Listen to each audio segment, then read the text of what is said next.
보면요, 이스라엘의 지도자 여호수아가 죽고 나서 이스라엘의 왕이 등장하기까지 340년 정도의 역사를 다룬 책입니다.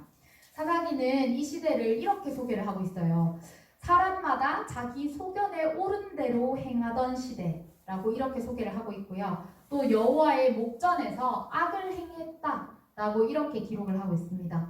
이런 구절을 반복하는 것은요, 바로 그만큼 이스라엘 백성들이 얼마나 여호와 앞에서 잘못을 하고 있었는지를 끊임없이 알려주는 것입니다. 제가 여호와의 목전에서 악을 행했다라는 것을 찾아보니까 사사기에 몇 번이 나오냐면 무려 7번이나 반복되는 모습을 보았습니다. 그리고 여호와의 목전에 악을 행했다 앞뒤로 붙는 그런 단어가 있었는데요. 그 단어가 또 그리고 다시라는 단어가 붙었습니다. 그러니까 이스라엘 백성들은 한 번만 죄를 지은 것이 아니라 또 다시 계속 반복해서 여호와의 그 눈앞에서 죄를 짓고 있는 그런 모습을 보였습니다. 그래서 이 죄의 결과가 항상 뒤따라오는데 그 결과가 무엇이냐면 여호와께서 그들을 버리셨다라고 이렇게 말씀은 기록하고 있죠. 이렇게 사사시대는 하나님께서는 하나님의 말씀이 그들에게 들어가서 그 하나님의 꿈들이 펼쳐지기를 원하는데 이스라엘 백성들은 그 하나님의 꿈을 모르고 다른 것만 쫓아가는 그런 시대라는 것입니다. 그래서 오늘 이 반복되는 패턴 가운데 하나님께서 이스라엘 백성에게 사사를 세우시는 모습을 우리는 발견하게 됩니다. 사사의 뜻을 이 성경에 쓰인 원어로 살펴보면요, 어떤 뜻이 있냐면 재판관이라는 그런 뜻이 있습니다. 그래서 실제로 이 사사들은 어떤 일들을 재판하는 일에 사용되기도 하고요. 그런데 그 범위가 점점 확대가 되어서 이제 이 사람들은 군대를 이끌기도 하고, 그래서 실제로 전쟁에서 선봉에 서서 또는 협력자들과 함께 나아가는 그런 모습도 보이게 되죠. 사사는 이 암흑시대 같은 이 시대 가운데 이스라엘과 하나님을 연결해주는 그런 역할을 했습니다. 하나님께서 명령하신 것을 이스라엘 백성들에게 전해주는 것, 그것이 바로 사사의 역할이었습니다. 그러면 여러분, 이런 사사가 되기 위해서는 어떤 조건이 필요할까요? 보통 누군가의 지도자로 세워진다는 것은 우리가 생각하기에는 좀 남들에게 모범적인 것 같고, 누가 봐도 롤모델이어야 될 것 같고, 존경하고 인성이 좋고 재능이 많은 사람, 이런 사람이 리더로 세워져야 된다라고 생각하지 않겠습니까? 때로는 외모가 출중한 사람, 때로는 남들이 보기에 너무나도 빼어난 사람, 이런 사람들을 세울 법한데, 그런데 우리 하나님의 방법은요, 그것과는 달랐습니다.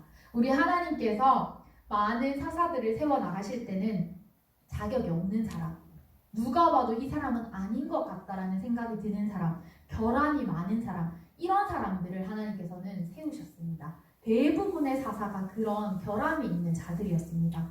하나님께서 사람이 보기에는 미달되어 보이는 사람, 부족해 보이는 사람들을 세워서 하나님의 구원의 역사를 이루어 나가시는 것이 오늘 이 사사기 말씀에는 기록되고 있는 것이죠.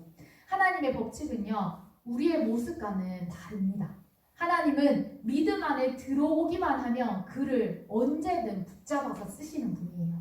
그래서 그 사람이 결함이 있다고 하여서, 부족함이 있다고 하여서, 인정받지 못한다고 하여서 그냥 내버려 두시는 것이 아니라 하나님 안에 들어오기만 하면 그 사람을 잡아서 하나님의 구원 역사에 세우시고 그 사람을 지도자로 세우시는 것이 바로 우리 하나님입니다. 오늘 말씀에 나오는 드보라는요, 이스라엘의 4번째 사사예요. 그래서 이 드보라는 사사 시대의 말씀을 통해서 오늘 이 연약한 사람이, 남들이 보기에는 여자인 사람, 이런 사람이 어떻게 하나님께 쓰이는지를 오늘 말씀 속에서 보여주고 있습니다. 그런데 여러분, 이 여자 사사 드보라가 세워지기 전에 3명의 사사들이 앞에 더 있었는데요. 그때마다 이스라엘의 죄의 전적들이 오늘 사사기에는 기록이 되어 있습니다. 이 죄의 전적들을 살펴보면 먼저 첫 번째 사사, 온니엘이라고 하는 사사의 시대인데요. 온니엘이 있을 때 이스라엘 백성들이 어떻게 했냐면 3장 7절에 보니까 여호와를 잊어버리고 바알들과 아세라들을 섬긴지라, 이렇게 기록을 하고 있습니다. 바로 우상을 섬겼다는 뜻이죠. 바알은 폭풍과 바람을 주관하는 그런 신이었고요. 농경신이었기 때문에 그 신을 잘 섬겨야 바람도 다스리고 모든 것을 잘 다스려서 우리의 농사가 잘 된다라는 이런 생각을 하고 있었습니다. 그리고 아세라는요, 풍요와 행운을 가져다 주는 신이었답니다. 여러분, 이 가나안 땅에 있던 사람들, 이 가나안의 신들을 보고 이 사람들이 배운 거예요. 이스라엘 백성들이 배웠는데 이 말씀을 보면 바알과 아세라가 아니라 바알들과 아세라들이라고 기록을 하고 있어요. 그것은 그만큼 많은 신들을 이 사람들에게 가지고 왔다는 거예요. 하나만이 아니라 하나, 둘, 셋, 넷 셀 수 없는 만큼 많은 신들을 이들이 가지고 와서 우상으로 섬겼다는 뜻이죠. 그렇게 이 신들을 섬기고 나니까 이제 결과가 8절에 나옵니다. 여호와께서 이스라엘에게 진노하사라고 이렇게 기록을 하고 있습니다. 이 결과로 이스라엘 백성들이 여호와의 진노 앞에 어떤 일을 당하냐면 메소포타미아라고 하는 그 나라의 왕이 있는데 구산 리사라임이라고 하는 그 왕이 있었어요. 그 왕의 손에 파셨다라고 이렇게 말씀은 기록하고 있습니다. 9절에 보니까 그렇게 팔고 나서 고통이 찾아오니까 이스라엘 백성들이 무엇을 했는지 아십니까? 부르짖었대요. 그런데 몇 년 동안 부르짖었냐면 8년 동안이나 하나님께 저 못 살겠어요. 저 좀 살려주세요. 이렇게 이스라엘 백성들이 부르짖었다는 겁니다. 무려 8년 동안 여호와의 진노 앞에 있었던 그들. 그 시간이 흐르고 나니까 하나님께서는요, 이 이스라엘 백성들을 다시 구해 주셨어요. 그리고 나서 그 사람들이 40년 동안은 또 잘 살았습니다. 그리고 나서 이제 좀 잘 산다. 이제 좀 죄를 안 짓고 하나님께 돌아왔다라고 생각을 했는데 이 첫 번째 사사 온니엘이 죽고 나니까 다음 사사 에훗이라고 하는 사사가 있는데요. 그때 이스라엘 백성들이 또 악을 행했대요. 그래서 이번에 하나님께서는 모압 왕 에글론이라고 하는 자의 손에 파셨다라고 이렇게 기록을 하고 있습니다. 그런데 이번에는 기간을 보니까 18년이라고 하는 기간 동안 여호와께서 그 에글론이라고 하는 그 사람의 손에 파셨다라고 기록이 되어 있어요. 그래서 이스라엘 백성들은 말씀에서 고통 중에 거했다라고 이렇게 되어 있습니다. 그리고 나서 이제 또 시간이 흐르겠죠. 세 번째 사사 삼갈이 한 절로 소개가 되고 있어요. 그리고 나서 이제 온니엘, 에훗, 삼갈이 지나고 나니까 여자 사사 드보라가 나타나게 되는 겁니다. 죄악을 반복하고 있는 순간 가운데 새롭게 사사가 세워지고 드보라는 이제 에훗이 죽고 나서 그 역할들을 감당하게 되는데 문제가 있죠. 또 이스라엘 백성들이 또 죄를 지어요. 4장의 시작을 보면요. 그 시작부터 드보라의 그 사역의 시작부터 또 이스라엘 백성들이 여호와 앞에서 악을 행했다라고 이렇게 기록을 하고 있습니다. 그때 하나님께서는 또다시 이 사람들을 그 적의 손에 팔게 되죠. 4장 2절에 보면 야빈의 손에 그들을 팔았다라고 이렇게 기록이 되어 있습니다. 여호와의 진노가요. 이번에는 몇 년이었냐면 무려 20년입니다. 여러분 이렇게 점점 그 시간이 늘어나고 있는 모습을 보입니다. 점점 더 고통 중에 거하는 시간이 길어지는 것, 마치 범죄자들이 똑같은 죄를 또 짓고 또 지어서 그 형량이 늘어나는 것처럼 이스라엘 백성들도 처음에는 8년, 다음에는 18년, 그 다음은 20년까지 여호와의 진노의 그 기간이 길어지는 것을 우리는 말씀 속에서 볼 수 있습니다. 여러분들, 이 프로 배신너였던 이스라엘 백성들, 하나님의 진노에 거하는 시간을 더 늘렸던 장본인이었습니다. 그 다른 사람, 그 외부에 있는 적들이 나를 더 괴롭혀서 그들이 더 강하여서 그것이 문제가 아니라 그 장본인, 죄를 늘린 사람들이 바로 이스라엘 백성들이었던 것입니다. 그래서 오늘 이 이스라엘 백성들의 모습을 보면서 우리가 하나님 앞에서 알아야 할 첫 번째 포인트가 있습니다. 그것은 무엇이냐면 내 믿음이 죽어가면 하나님과 점점 더 멀어진다는 것입니다.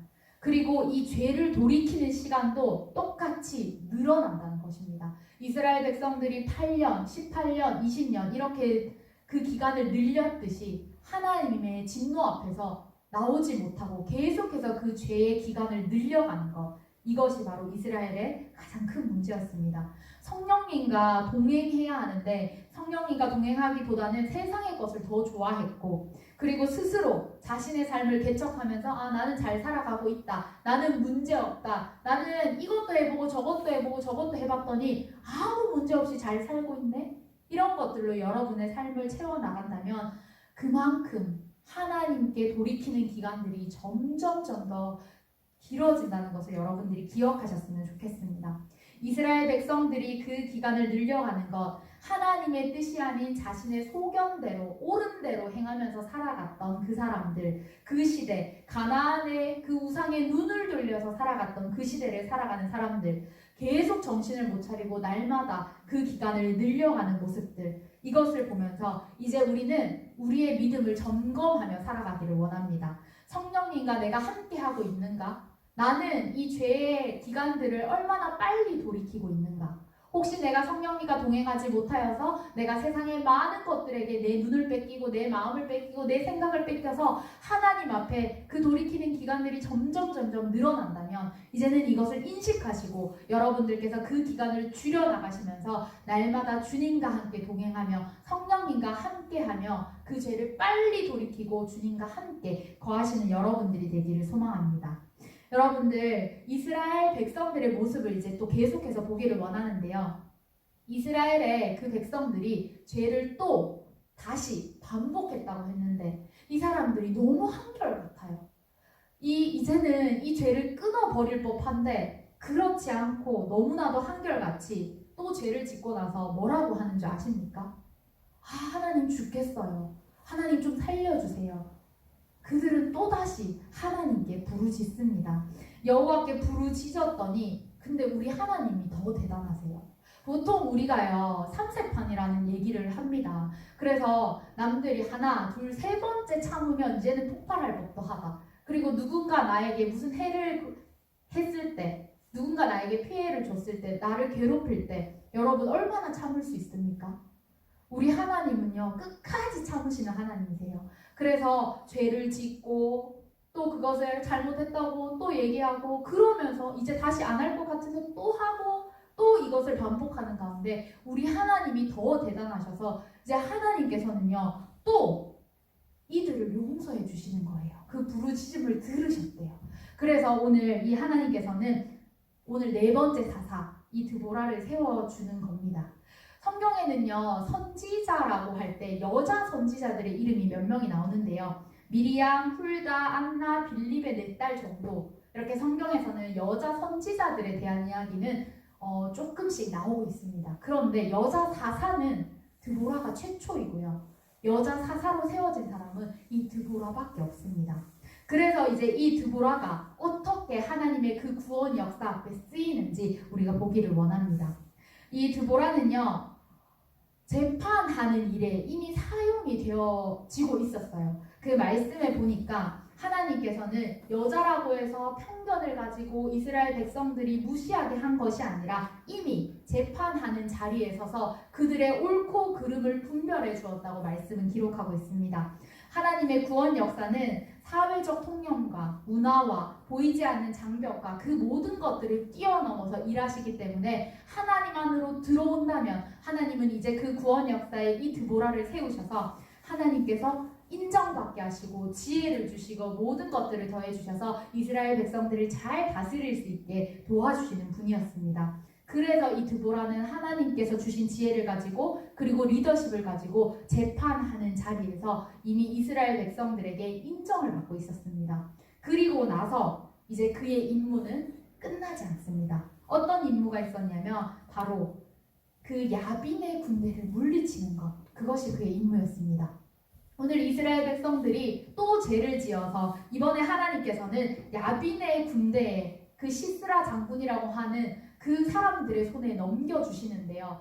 그 행적들을 보면요 너무나도 악해요. 너무나도 고통스럽게 괴롭혀서 이스라엘 백성들이 힘들었다라고 말씀 기록하고 있습니다. 그때 하나님께서는 드보라를 세우시고 이제 드보라가 그 전쟁에 나가기 위해서 한 사람을 고르는 것을 보여주는데요. 그 사람이 바로 바락입니다. 오늘 함께 읽었던 말씀 6절에서 7절 말씀을 보면 바락을 세우는 내용이 나옵니다. 그런데 이 바락을 세우는데 문제가 생겼습니다. 8절에서 9절을 보니까요. 바락이 이렇게 얘기하는 거예요. 드보라가 함께 가자 했더니 나는 드보라 당신이 가지 않으면 내가 가지 않을 거예요. 드보라 당신이 함께 했을 때 내가 갈 겁니다. 이렇게 이야기를 하는 겁니다. 이 바락이 그 전쟁 앞에서 좀 두려워했습니다. 머뭇거리고 있었습니다. 하나님께서 이같이 명령하셨다. 드보라는 이미 확신을 하고 하나님께서 승리해 주신다는 것을 알고 이야기했는데 바락은 두려움에 드보라 앞에서 드보라 내가 당신이 가지 않으면 안 갈 거예요. 이렇게 떨고 있는 겁니다. 오늘 바락이 이렇게 두려워할 이유는 사실 좀 충분했어요. 왜냐하면 바락의 두려움 앞에는 훈련되지 않은 사람들이 있었기 때문이에요. 이스라엘 백성들은 그 상대편 적들과 비교했을 때 너무나도 터무니없을 만큼 낮은 전투력과 훈련이 되어 있었던 사람들이기 때문입니다. 그리고 무려 그 훈련되지 않은 사람이 10,000명이었대요. 훈련도 되지 않았는데 사람은 많으면 여러분 그 지휘력이 얼마나 뛰어나야 이 사람들을 다스릴 수 있었겠습니까?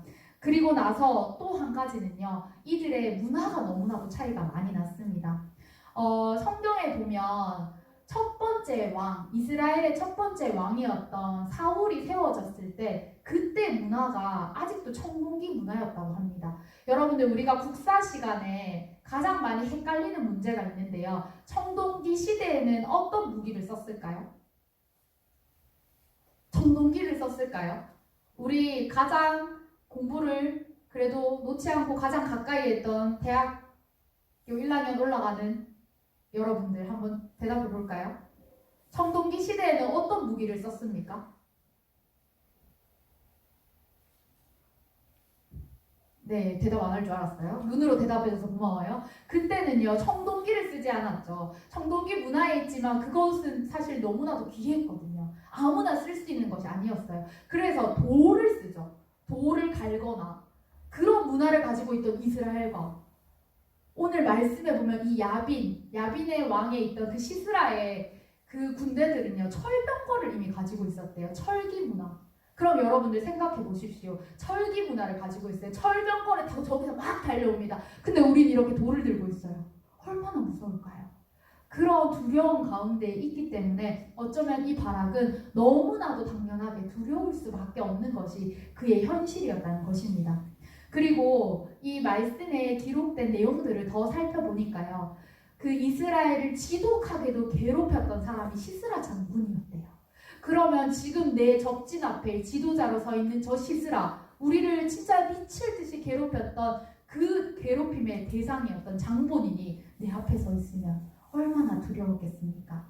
그렇게 20년 동안 이스라엘 자손들을 괴롭혔던 사람 앞에서 그 지도자로 세워졌던 바락도 떨고 있고 10,000명의 그 사람들도 어찌할 바를 모르는 가운데 바락은 너무나도 두려웠던 겁니다. 그래서 이 바락은요, 드보라 뒤에 숨게 되는 것이죠. 이 현실 앞에서 그 드보라 뒤에 숨었을 때 이런 결과가 나옵니다. 9절에 드보라의 대답인데요. 세번역 성경에는 이렇게 기록을 하고 있습니다. 제가 읽어드릴게요. 내가 반드시 장군님과 함께 가겠습니다. 그러나 주님께서 시스라를 한 여자의 손에 내주실 것이니 장군께서는 이번에 가는 길에서는 영광을 얻지 못할 것입니다. 라고 드보라가 이렇게 이야기를 합니다. 이것이 무슨 뜻입니까? 여러분들이 바락이 이제 전쟁에 나가서 이길 건데 근데 그 영광을 바락이 받지는 못한다는 말이죠. 바락이 이끌고 간 군대가 하나님께서 이미 말씀하셨기 때문에 승리는 따놓은 것이었습니다. 그런데 이 두려워했을 때 결과는 결국 그가 영광을 받지 못하는 결과로 돌아왔습니다. 9절의 말씀이 더 자세하게 풀이된 것이 이제 17절부터 나오는데요. 그 영광을 얻지 못한 이유가 있습니다. 하나님께서는요, 이 전쟁을 승리하게 해주셨어요. 그래서 이 시스라, 철병거 900대를 가진 이 사람들이요, 이스라엘 백성 가운데 그 돌을 들고 있던 그런 문화를 가진 사람들 가운데 철저하게 지게 됩니다. 하나님의 역사가 있으셨죠. 그리고 나서 이제 시스라는요, 전쟁에서 패하고 모든 철병거도 잃어버렸어요. 그리고 나서 도망을 간 곳이 야엘이라고 하는 여인의 집에 갔습니다. 이 야엘이 어떤 사람이었냐면요. 남편의 이름이 헤벨이라고 하는데요. 이 헤벨은요. 그 시스라가 모시고 있던 야빈 왕과 좀 관계가 좋았대요. 친한 관계를 가지고 있었기 때문에 시스라가 지고 나서 걸어서 도망을 갔던 곳이 바로 그 헤벨의 집, 야엘을 아내로 가지고 있던 그 집이었습니다. 그래서 이 시스라는요, 어쩜 좀 안심되는 마음으로 갔을 거예요. 그리고 나서 시스라가 이제 야엘 앞에 섰을 때 야엘이 뭐라고 하냐면 내 주여 두려워하지 마소서 이렇게 이야기를 해요. 얼마나 안심이 됐겠습니까? 나는 이미 두려워서 도망을 가서 지치고 힘든데 내 주여라고 이렇게 영접을 하니까 마음이 놓였지 않겠습니까? 그리고 나서 이제 이 야엘은요 이를 더 안심을 시켜줍니다. 시스라가 목이 마르다고 할 때 물을 좀 달라고 하니까 오히려 귀한 우유를 가지고 오면서 이걸 드십시오 막 이렇게 이야기를 하는 거예요. 그리고 나서 이불도 막 덮어줘요.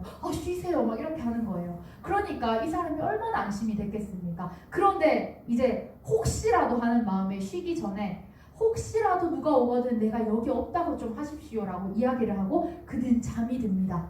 그리고 나서 야엘 드디어 돌변했어요. 여러분 어떻게 되어 있냐면 말씀해 보니까 말뚝과 방망이를 가져와서 그 관자놀이를 이렇게 뜯고 찍어버렸대요. 그러니까 어떤 일이 일어났는지 아십니까?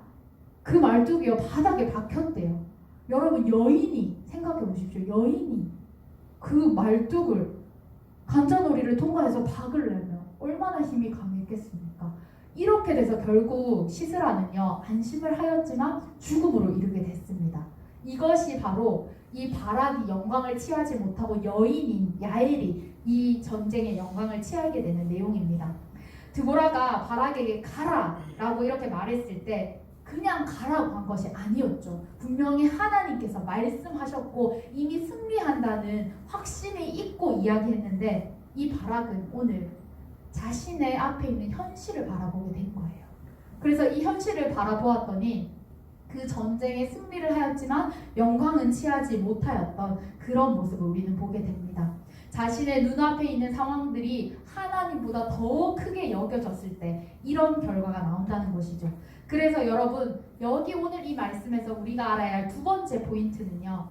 눈앞에 보이는 상황에 얽매이지 말아야 한다는 것입니다. 전능하신 우리 하나님을 믿는다면 비록 열세인 상황일지라도 내가 보기에는 절대로 이길 수 없고 열릴 수 없고 어떻게 되어지지 않을 것 같은 그런 상황 속에서도 하나님께서 말씀하시면 우리 하나님이 역사하시면 그 전쟁은 승리를 한다는 것입니다. 하나님의 명령에 우리가 순종하기만 하면 우리는 전쟁에서 승리할 수 있는 것이죠. 여러분 전쟁의 주관자는 세상의 어떤 권세를 가진 자들 아닙니다. 바로 우리 하나님입니다. 그리고 하나님께서 우리를 부르셨다면 우리 하나님은 끝까지 책임을 지시는 분입니다. 야, 너 이제 전쟁터 가 하고 그냥 그 책임을 우리에게 돌리시는 분이 아니라는 겁니다. 하나님은 부르심 앞에서 우리를 부르셨다면 끝까지 우리를 책임지고 내가 너와 함께 하겠고 내가 싸우겠다 말씀하시는 분이 바로 우리 하나님입니다. 드보라는 하나님의 말씀을 듣고 믿음으로 나아갔더니 강대국의 철병거를 모두 무너뜨리는 역사가 있었습니다. 오늘 여러분들 믿음은요 바라는 것들의 실상이지 보이는 것들의 실상이 아닙니다. 우리는 이것을 기억해야 합니다. 비록 우리 앞에 너무나도 답답한 현실이 있지만 눈에 보이는 것은 다 없어질 것 그리고 그냥 사라질 것이라는 것을 여러분 기억하십시오. 그리고 우리가 바라보는 것은 오직 주님 한 분만이라는 것을 기억하면서 날마다 그 전쟁에서 싸우실 주님과 동행하시는 여러분들이 되기를 소망합니다. 오늘 하나님께서는 내가 너와 함께 할 것이다. 그리고 비록 내가 네 눈앞에 보이지 않는다고 하지만 내가 네 손을 붙들리라. 그 적들을 너의 손에 넘겨주리라 라고 말씀을 통해서 우리에게 알려주시는 것입니다. 오늘 고린도후서 4장 7절 말씀에 보면 이런 말씀이 있는데요. 우리가 이 보배를 질그릇에 가졌으니 이는 능력에 심히 큰 것이 하나님께 있고 우리에게 있지 아니함을 알게 하려 함이라 라고 이렇게 기록이 되어 있습니다. 우리에게 없는 능력을 바라보지 맙시다.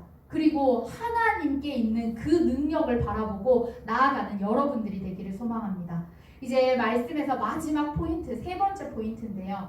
마지막 우리가 가져야 할 것이 있습니다. 그것은 바로 부르시면 가는 믿음입니다. 부르시면 가기 위해서는 우리가 바락과 같은 조건부 순종을 먼저 버려야 합니다.